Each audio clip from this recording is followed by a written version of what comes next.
तनो करतौ तलाशी।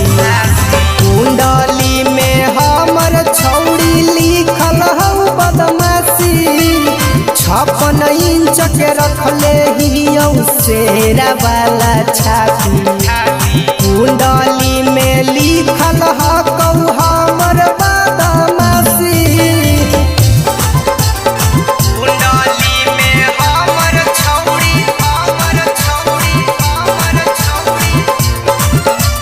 लिखल हौ बदमाशी।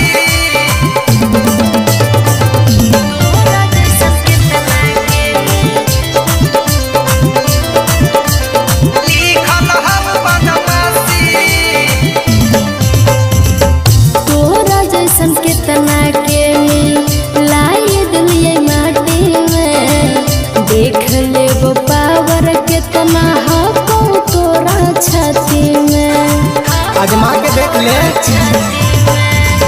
हाथ मिलैले हियौ छौड़ी हम कानून से। करिए के मर्डर जिंदगी जिया हियौ सुकून से। छूट जाई तो छौड़ा तोरा कोई से। सुन पुलिस पर शासन के तनो करतौ तलाशी। कुंडली में हमर छौड़ी लिखल हौ बदमाशी। 56 इंच के रखले हियौ शेरा वाला छाती।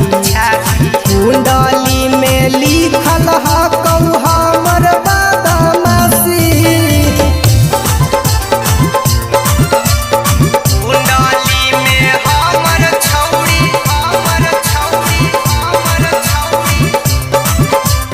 लिखल हौ बदमाशी।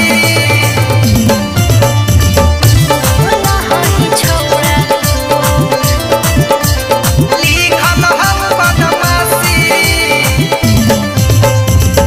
बोला ही छौड़ा तू कहाँ तो वाला बात रे। मरबो जहिया देह तो नहीं कबनो तोरा साथ रे। केकरा दम है गे? बड़ बड़ बोलाला से कुछ नहीं उखड़तौगे। कौना माई के लाल छौड़ी हमर बराबरी करतौगे।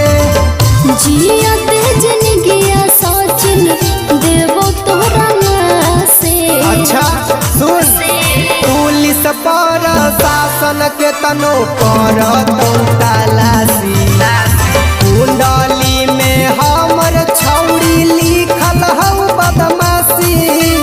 56 इंच के रखले हियौ शेरा